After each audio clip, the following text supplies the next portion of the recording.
श्रीमद् भगवद गीता हिंदुओं के पवित्रतम ग्रंथों में से एक है। महाभारत के अनुसार कुरुक्षेत्र युद्ध में भगवान श्री कृष्ण ने गीता का संदेश अर्जुन को सुनाया था। यह महाभारत के भीष्म पर्व के अंतर्गत दिया गया एक उपनिषद है।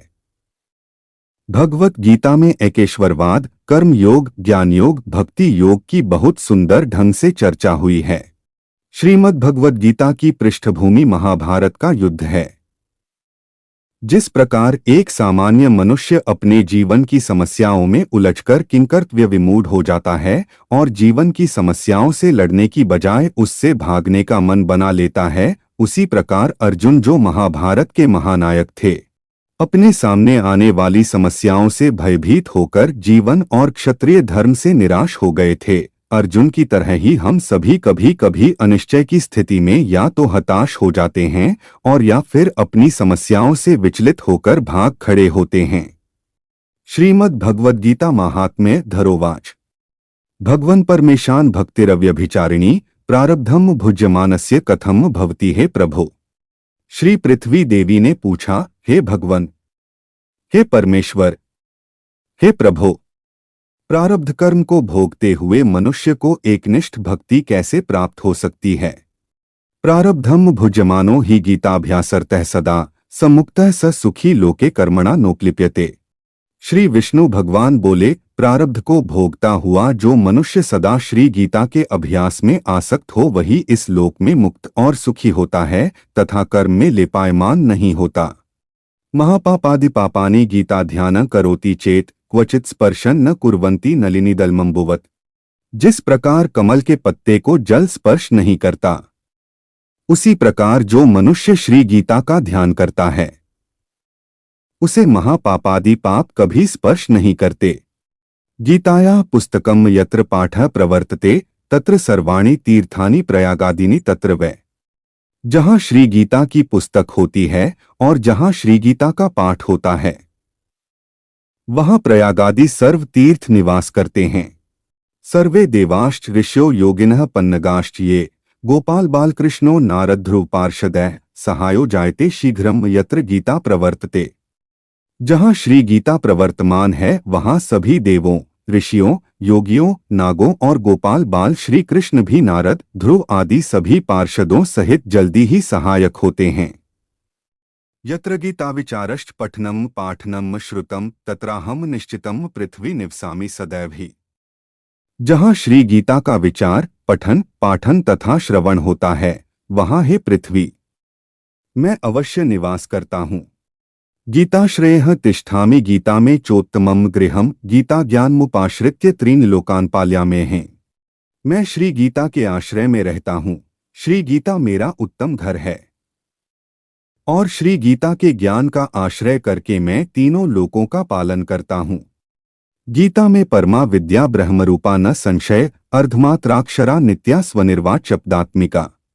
श्री गीता अति अवर्णनीय पदों वाली, अविनाशी, अर्धमात्रा तथा अक्षर स्वरूप, नित्य, ब्रह्मारूपिणी और परम श्रेष्ठ मेरी विद्या है, इसमें संदेह नहीं है। चिदानंदेन कृष्णेन प्रोक्ता स्वमुक्तोर्जुनम वेदत्रयी परानंदा तत्वार्थ ज्ञान संयुता।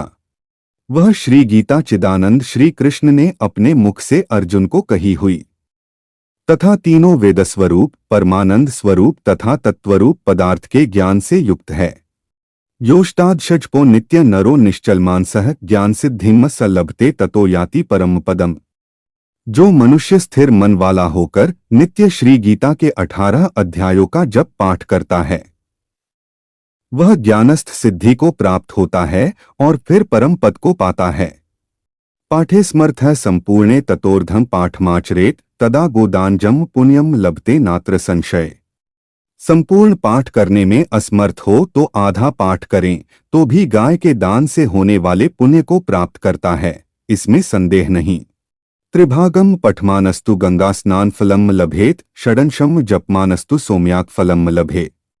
तीसरे भाग का पाठ करे तो गंगा स्नान का फल प्राप्त करता है और छठवें भाग का पाठ करे तो सोमयाग का फल पाता है। एकाध्यायम तु यो नित्यम पठते भक्ति संयुतः रुद्रलोकम वाप्नोति गणो भूत्वा वसेच्चिरम। जो मनुष्य भक्तियुक्त होकर नित्य एक अध्याय का भी पाठ करता है वह रुद्रलोक को प्राप्त होता है और वहां शिवजी का गण बनकर चिरकाल तक निवास करता है। अध्याये श्लोकपादम व नित्यम यह पठते नरः स याति नरताम यावन मनवंतरम वसुंधरे। हे पृथ्वी, जो मनुष्य नित्य एक अध्याय एक श्लोक अथवा श्लोक के एक चरण का पाठ करता है वह मनवंतर तक मनुष्यता को प्राप्त करता है। गीताया श्लोक दशकम सप्त पंच चतुष्टयम द्वौत्रीनेकम तदर्धम वा श्लोकानाम यह पठेन्नरः चंद्रलोकं वाप्नोति वर्षाणाम्युतम ध्रुवम गीता पाठ समायुक्तो मृतो मानुषताम व्रजे। जो मनुष्य गीता के 10, 7, 5, 4, 3, 2, 1 या आधे श्लोक का पाठ करता है वह अवश्य 10,000 वर्ष तक चंद्रलोक को प्राप्त होता है। गीता के पाठ में लगे हुए मनुष्य की अगर मृत्यु होती है तो वह पशु आदि की अधम योनियों में न जाकर पुनः मनुष्य जन्म पाता है। गीताभ्यासम पुनः कृत्वा लभते मुक्तिमुत्तमाम गीतेत्युच्चार संयुक्तो म्रियमाणो गतिम लभे। और वहां गीता का पुनः अभ्यास करके उत्तम मुक्ति को पाता है। गीता जैसे उच्चार के साथ जो मरता है वह सद्गति को पाता है। गीतार्थ श्रवणासक्तो महापाप्युतोपि वा वैकुंठम संवाप्नोति विष्णुना सहमोत्ते। गीता का अर्थ तत्पर सुनने में तत्पर बना हुआ मनुष्य महापापी हो तो भी वह वैकुंठ को प्राप्त होता है और विष्णु के साथ आनंद करता है।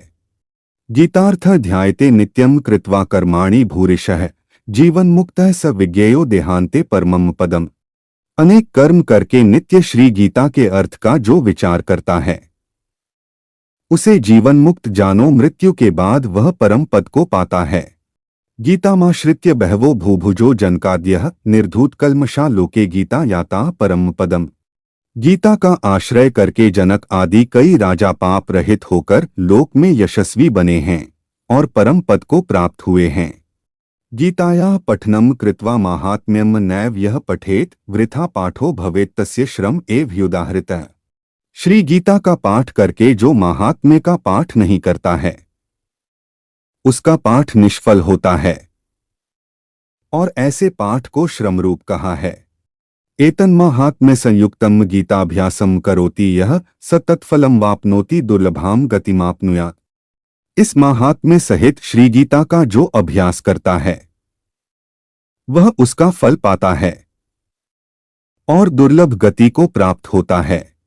सूत उपवाच माहात्म्य में तद गीताया मया प्रोक्तम सनातन गीतांते पठेद्यस्तु यदुक्तम तत्फलम लभे।